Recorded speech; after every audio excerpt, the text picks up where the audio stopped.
Good morning to you. Today I'm just going to take a verse out of the story of Joseph. The story of Joseph covers many chapters in Genesis, and it's a long story, and I'm sure you know it. If you don't know it from the Bible, you know it from Joseph and the Technicolor Dreamcoat musical, which is fairly accurate to the story. Basically, this 17-year-old boy was sold because of jealousy. He had dreams of greatness that he told his brothers, and they were jealous of him. He was the eldest of two sons to his mother, the only boys of the most loved wife of his father, and his brothers were jealous of him, and his father loved him very much and gave him this special coat. He was sold into slavery. They were going to kill him, but he was sold into slavery. And he served in Potiphar's house, and then he was put into prison because he was wrongly accused of sexual advances to his master's wife. And he spent at least 2, maybe 3 years in prison. We don't know quite how long he spent serving Potiphar before that.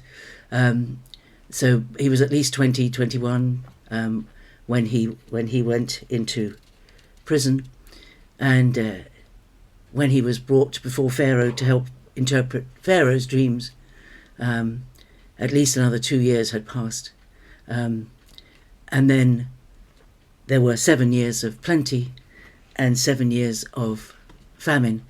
And it was in the second year of those 7 years of famine that Joseph had interpreted the dream of Pharaoh.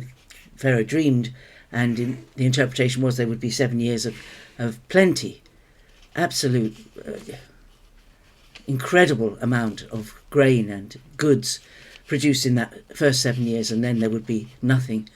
And he interpreted the dreams for Pharaoh, and then was set over the government of it all.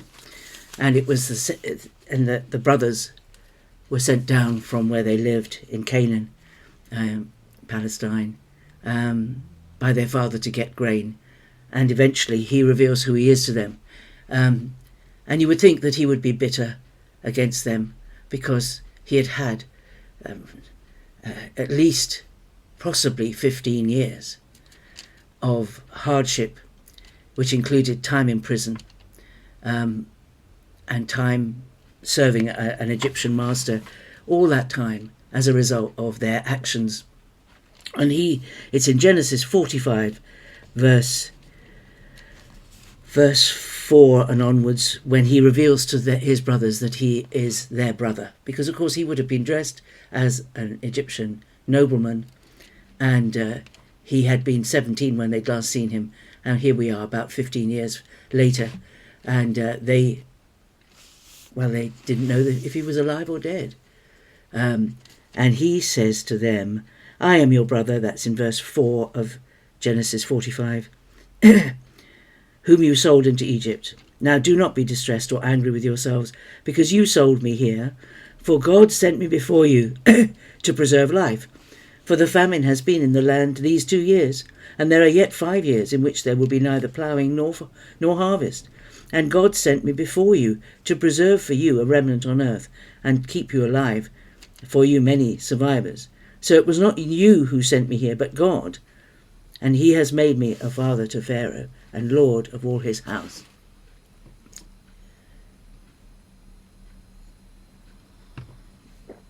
So he's saying to his brothers, you sold me into slavery, you sold me into Egypt. But it was actually God behind all of it, because God knew there was going to be this terrible famine, and in order for life to continue, he put Joseph in just the right place, and all the things that Joseph went through had to be gone through to get him to that place. And God knew, and Joseph could see the hand of God in all of his life. But actually Joseph was as much responsible for this as his brothers were.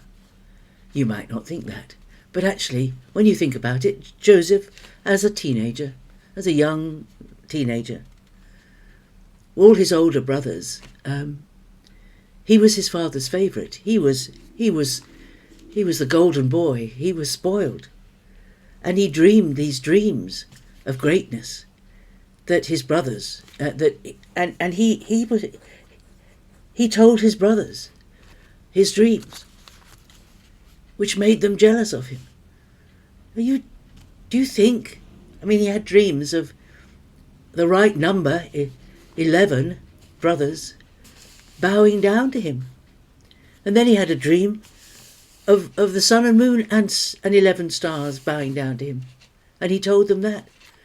And they said, is your father, is our father and mother, are they going to bow down to you as well? Well, they did. But Joseph was foolish in bearing everything to his brothers. And what I want to say today, my thought for today, it's taken a long time to build up to it. Whatever the reason for things that happen in your life or my life, God overrules for his purposes and for our good. Even when you have made mistakes and done silly things, done foolish things, done deliberate things, as Joseph did, I think he was a spoiled brat when he was a child, because he was daddy's boy, and he couldn't do any wrong, and he wasn't without fault. That's what I'm saying, and I'm saying that it doesn't matter what you've done that has got you where you are. God is redeeming it for your good. God is working everything out for your good, just as he did for Joseph. And Joseph's brothers were very wicked to him. They wanted to kill him in the beginning.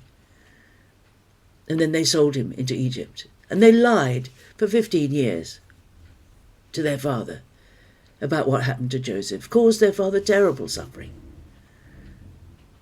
But Joseph forgave them all, because he could see that even the awful things they did to him, God used them for good. God can turn everything, anything that has happened in your life for good. His purposes for you, his plans for you are for good. And he is the God who transforms things, God who turns everything for good. As long as your heart is set on him and you love him and you're following him, God can take hold of it all and turn it into something amazing. Perhaps we'll never really understand what God has been doing in our lives until we see him face to face. It's my thought for the day. God bless you. God bless you. Have confidence in God. He's bigger than anything that has ever happened in your life. Bye-bye for now.